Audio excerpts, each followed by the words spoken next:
യോധയ്ക്കൊരു സാധനം വാങ്ങാനായിട്ട് ഞങ്ങൾ പുറത്തേക്കൊന്ന് പോവാണ്.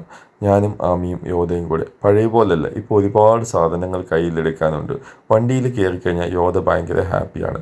പോകുന്ന വഴിയിലാണ് എനിക്കൊരു കോൾ വന്നത് ഷോറൂമിൽ നിന്ന്. കാറിൻ്റെ വർക്ക് കഴിഞ്ഞ് കിടപ്പുണ്ട്. കാറിനോടുള്ള ഇഷ്ടം കൊണ്ട് രാത്രിയാണെങ്കിലും ഓടിപ്പോയി വണ്ടി ഒന്ന് കണ്ടു.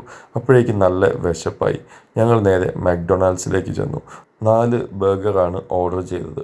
വന്നപ്പോഴേക്കും അമ്മി ഫുഡടി തുടങ്ങി. അത്രയും വിശപ്പുണ്ടായിരുന്നു. യോധ നല്ല ഉറക്കത്തിലാണ്. എന്തായാലും മക്ഡൊണാൾഡ്സ് ചതിച്ചു.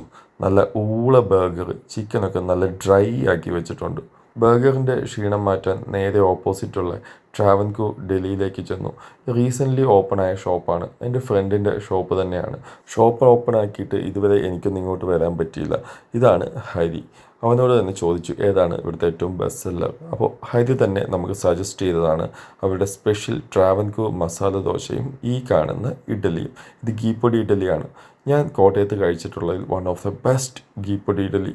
വൺ ഓഫ് ദ ബെസ്റ്റ് എന്നല്ല, ദ ടോപ്പ് നമ്പർ 1 എന്ന് തന്നെ പറയാം. അത് ഫ്രണ്ടിൻ്റെ ഷോപ്പ് ആയതുകൊണ്ടല്ല, അത്രയ്ക്കും ടേസ്റ്റും അതേപോലെ തന്നെ സോഫ്റ്റുമാണ് ആ ഇഡ്ഡലി. ആമിക്കും ഒരുപാട് ഇഷ്ടപ്പെട്ടു. ഇതാണ് അവരുടെ സ്പെഷ്യൽ ട്രാവൻകൂർ മസാല ദോശ. ഒരു വെറൈറ്റിയാണ്. പീസാക്കി കട്ട് ചെയ്ത് വെച്ചിട്ടുണ്ട്. എല്ലാ പീസസിനകത്തും അത്യാവശ്യം നല്ല ഫില്ലിങ്സ് ഉണ്ട്. സാമ്പാർ ചേർത്ത് കഴിക്കണം എന്ന് ഹരി പ്രത്യേകം പറഞ്ഞിട്ടുണ്ടായിരുന്നു. മസാല ദോശയുടെ റിവ്യൂ ഞാൻ വോയിസ് ഓവർ ആയിട്ട് പറയുന്നില്ല. അടിപൊളി മസാല ദോശ. വേണേ എടുത്ത് കഴിച്ചു, വേണേ 2 പീസ് എടുത്ത് ഔട്ടി വെച്ചിട്ട് കഴിച്ചു. സത്യം പറഞ്ഞ അടിപൊളി. തമിഴ്നാട് എല്ലാ സ്ഥലത്തും ഇത് കഴിച്ചിട്ടുണ്ട്. പക്ഷെ ഇതൊരു വെറൈറ്റി മസാല.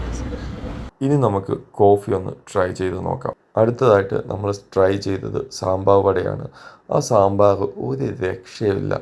ചെറിയൊരു സ്വീറ്റ്നെസ് ഒക്കെ ഉണ്ട്. ആ വടയും ചേർത്ത് കഴിക്കാൻ വേറെ ലെവലാണ്. ആമിക്കും ഒരുപാട് ഇഷ്ടപ്പെട്ടു. അവസാനം ആ പാത്രം വരെ വടിച്ച് ഞാൻ ആ സാമ്പാർ കഴിച്ചു. അത്രയും കിടിലൻ സാമ്പാറാണ്. അത്യാവശ്യം നല്ല ഡൈനിങ്ങും ഇവിടെ കൊടുത്തിട്ടുണ്ട്. നിന്ന് കഴിക്കാനും ഇരുന്ന് കഴിക്കാനും എല്ലാ സൗകര്യങ്ങളും ഉണ്ട്. അങ്ങനെ ബില്ല് വന്നു. വലിയ റേറ്റ് ഒന്നുമില്ല. ഫിൽറ്റർ കോഫിക്കൊക്കെ 20 റുപ്പീസേ ഉള്ളൂ. അങ്ങനെ അവിടെ നിന്ന് ബൈ പറഞ്ഞ് ഞങ്ങൾ നേരെ വീട്ടിലേക്ക്. യോധയ്ക്ക് എന്തോ വാങ്ങാനുണ്ട് എന്ന് പറഞ്ഞിട്ട് വാങ്ങിയില്ല എന്ന് വിചാരിക്കേണ്ട. ഫോണിൻ്റെ ചാർജ് തീർന്നു പോയതുകൊണ്ട് റെക്കോർഡ് ചെയ്യാൻ പറ്റിയിരുന്നില്ല. ഒരു ചെറിയ വെള്ളി അരിഞ്ഞാണം വാങ്ങാനായിട്ടാണ് പോയത്. പക്ഷേ കുറച്ച് നീളം കൂടിപ്പോയി. ബാലൻസ് വന്നത് ഞാൻ കട്ട് ചെയ്ത് കളഞ്ഞു. അപ്പോൾ അത്രേ ഉള്ളൂ ഇന്നത്തെ വീഡിയോ. ബൈ.